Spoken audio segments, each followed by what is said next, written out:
My second question is about divorce. Like in subcontinent, they consider three divorces three in one sitting. So I know it considered one. So if any case happens around me or someone asks me, so do I have a right to tell those couple as a student of knowledge that you can carry your relationship, it counts one? Or can they call in another country scholar and ask fatwa from there? Would it be right instead of preferring their own country scholar, where ulama take decision and give fatwa according to particular mazhab, not from Quran and Sunnah? Okay, So please enlighten me in these I issues. will answer Jazakallah you, khair. inshallah. Now, in the subcontinent, and this is the case in some of the schools of thought, they consider three divorce in one sitting as three. And this was the case at the time of Umar, may Allah be pleased with him.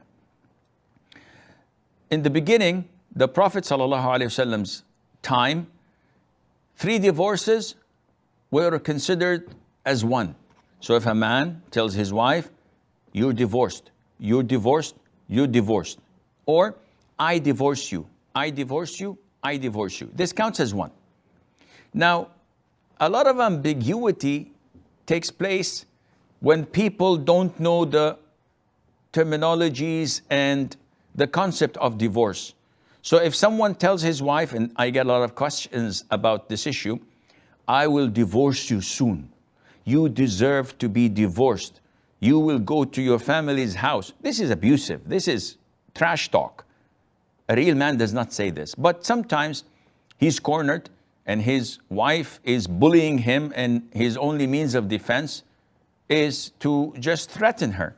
So the woman asks, am I divorced? And the answer is no. The intention or what should be done in the future is not a divorce. A divorce is when he says, I divorce you, or he says it in the past tense, you are divorced.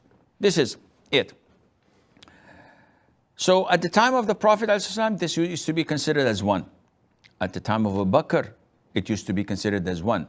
In the beginning of the time of the reign of Umar, may Allah be pleased with him, it used to be considered as one. But later on, people started abusing the right to divorce. So Umar wanted to reprimand them. May Allah be pleased with him. And he said, okay, from now on, if you say 3 times to your wife, you're divorced, you're divorced, you're divorced, it's over. It's done. You cannot get back to her until she marries another man in a legit marriage, and he divorces her in a legit way, then you may remarry her again.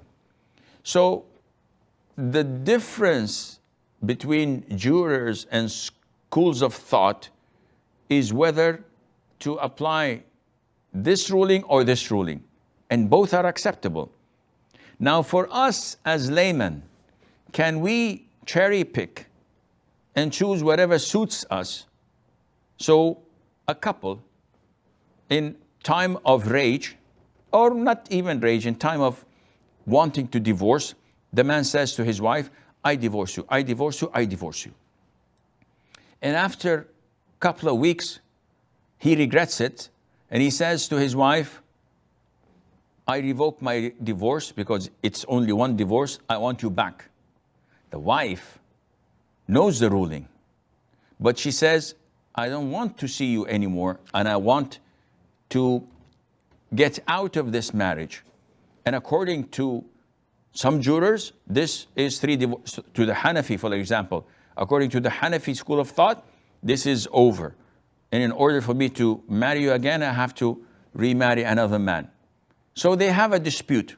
Now, in such cases, how to rule?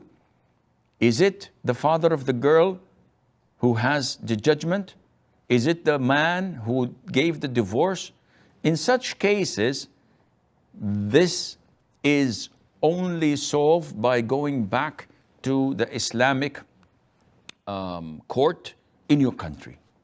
So in India, if there are 150 to 200 million Muslims, they must have a judicial entity that they refer to whenever they have problems with marriages, divorces, khul', separation, inheritance, and many more. This entity is responsible in solving such cases. But for a person to divorce his wife and then Googles the issue, he will definitely find loopholes for some scholars who went against the mainstream or even went against Quran and Sunnah unintentionally and gave a verdict that suits you but does not suit the community and the Muslim court. And this is what we're having at the moment, fatwa shopping. People keep on cherry picking whatever they want. So even if there is a consensus of scholars, they will find any Tom, Dick, or Harry somewhere, and they would choose whatever errors they made and consider this to breach and to nullify the consensus of scholars and follow that. This is un-Islamic. So therefore, Kalthum, when there is such a situation and there is a judicial entity like a Muslim court or Sharia board or an Islamic center that is authorized to give fatwa in such issues in India or in any other country, Muslims have to go there. It is not permissible for me, whenever I divorce my wife, for example, and then this is the third divorce and she is in her, she was in her menses. The four schools of thought say that divorce is active and correct. It is not permissible for me to go to Morocco, for example, or to the United States of America and look for a scholar who I know after Googling that he gives fatwa of the divorce not taking place.